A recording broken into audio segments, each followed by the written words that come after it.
Hello and welcome to another BookTube video from me, Lauren, from Lauren and the Books. I've got cold hands. I'm so cold. I've just had to boost the heating. It's freezing. Today I'm going to do a mid-month wrap-up, which weirdly is coming sort of towards the end of the month. But I'm in the middle of 3 books. I'm going to finish an audiobook and then there's probably another book I want to read. And I was thinking, it's just going to be too much to wrap all these books up in December during Vlogmas.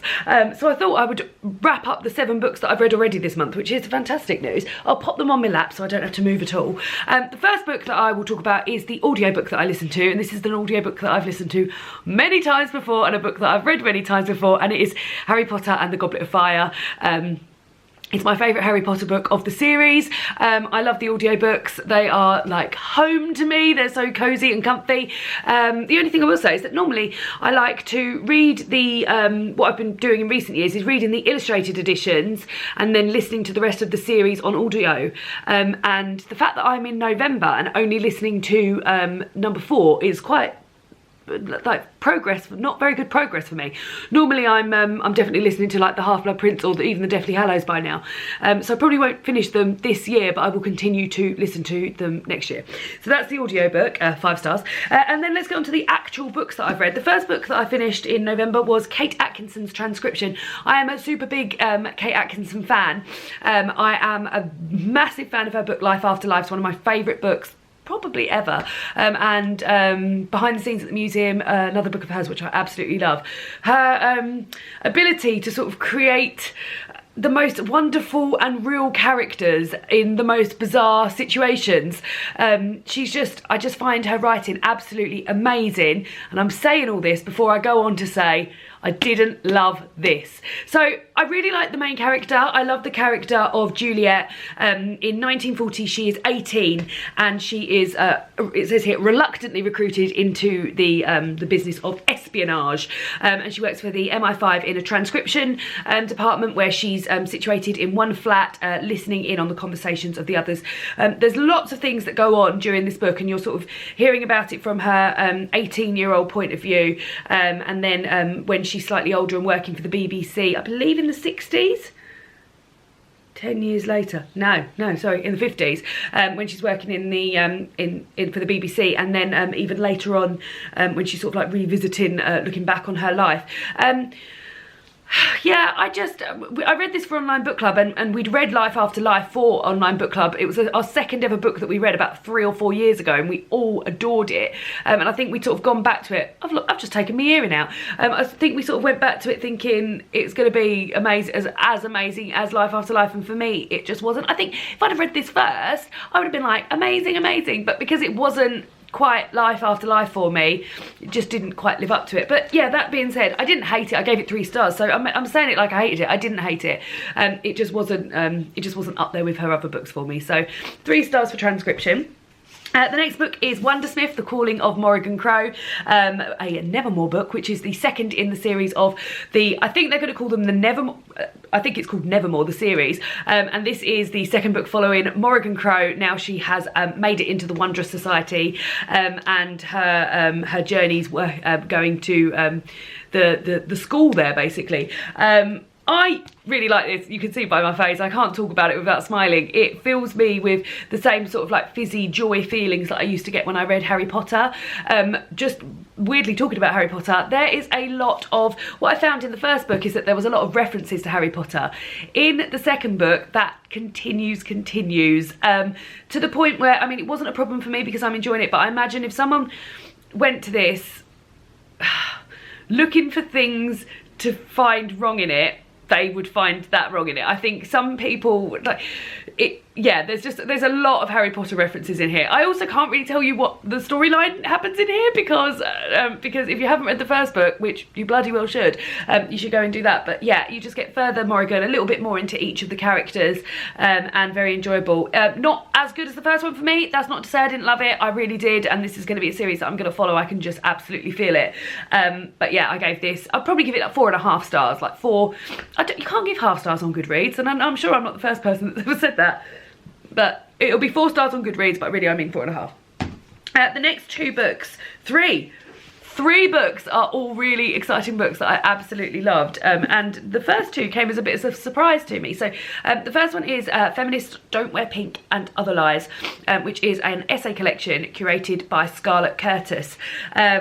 I came about this book, I started listening to the Feminists Don't Wear Pink podcast, which is also hosted by Scarlett Curtis and has some guests on it, women from this essay collection. And I've listened to the Gemma Arterton one of those, the Jamila Jamil, Saoirse Ronan, and I listened to that, and I always thought, when I saw this, I was always a bit like, oh, I don't know if that's for me. I remember feeling the same about a book.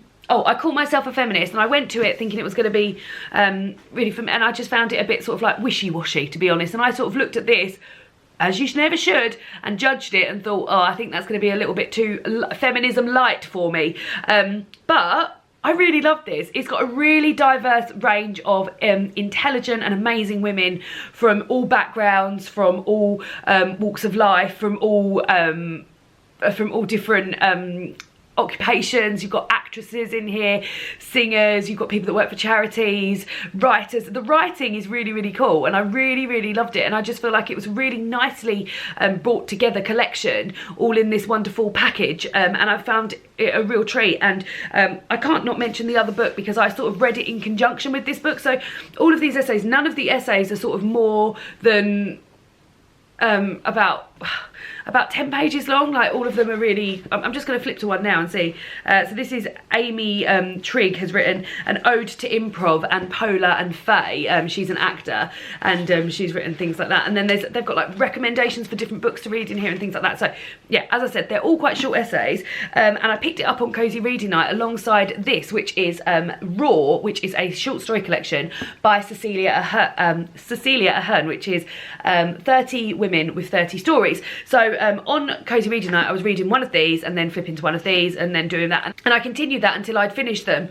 And both I was absolutely delighted and surprised by and really, really thrilled about. So as I said, intelligent and diverse, amazing collection of essays. Really, really loved it.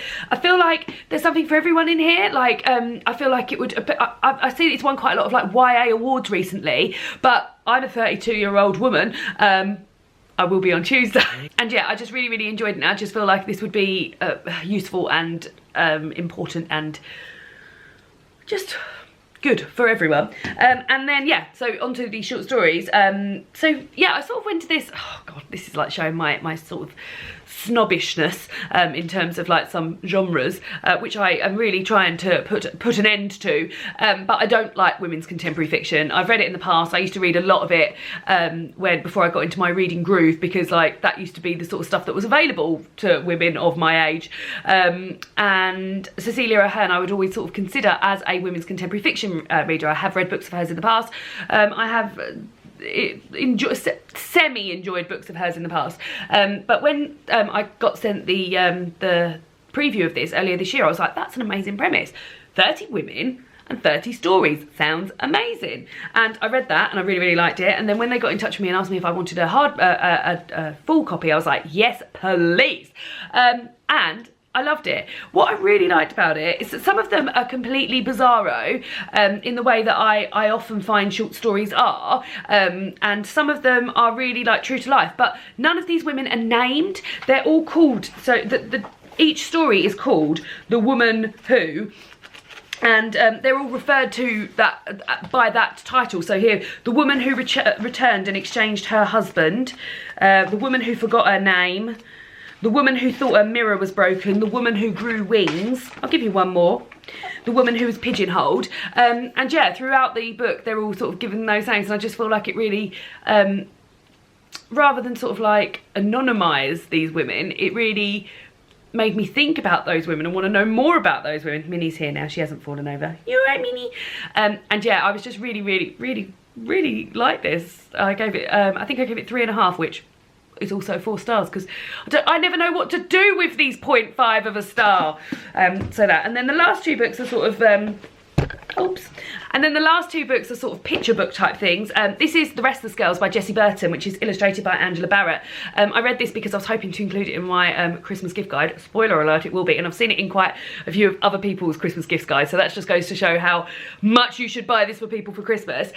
This is a fairy tale, feminist fairy tale retelling of the 12 Dancing Princesses, I think, which is a story that I didn't know, but a lot of this felt familiar and comfy to me, so it must be somewhere in the back of my brain.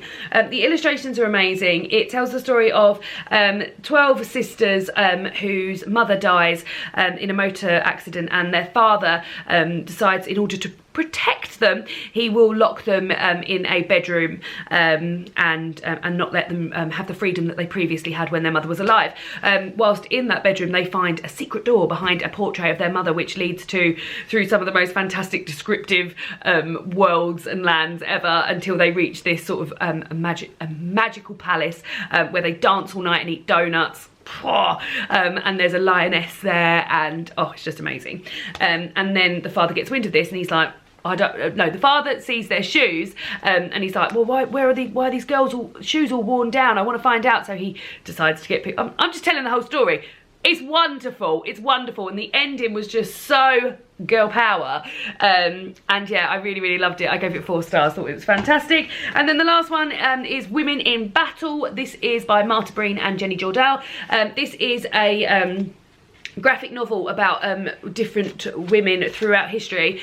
Really like this, and there's quite a lot of this sort of stuff on the market at the moment, but I really thought this had an edge for it with me, and I don't know if it was just the colour palette or the way it was written. I found it funny, but also like really important, and like with a lot of gravitas in places it was needed.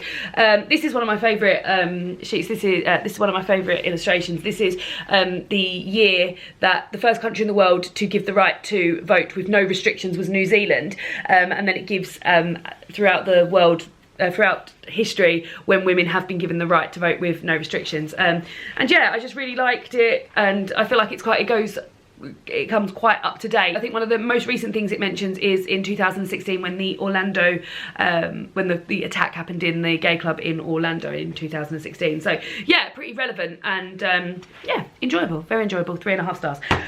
So those are the 7 books that I've read so far in the month of November. Still got really cold hands, might go and have a bath. What have you guys been reading in the month of November? Would be very, very interested to hear. This isn't all the books that I've read in November. There will be a wrap-up coming out in December. Oh, one last thing.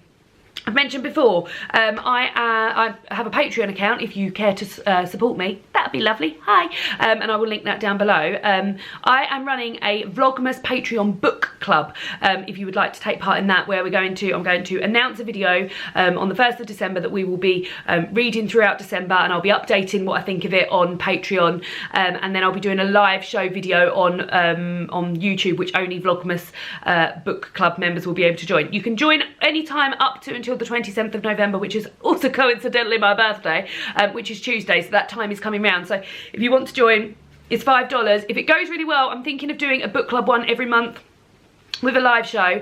So yeah, if that's something you're interested in, then please do pop on along there and have a little look at that. And in the meantime, I'll see you all again soon for another BookTube video. Goodbye!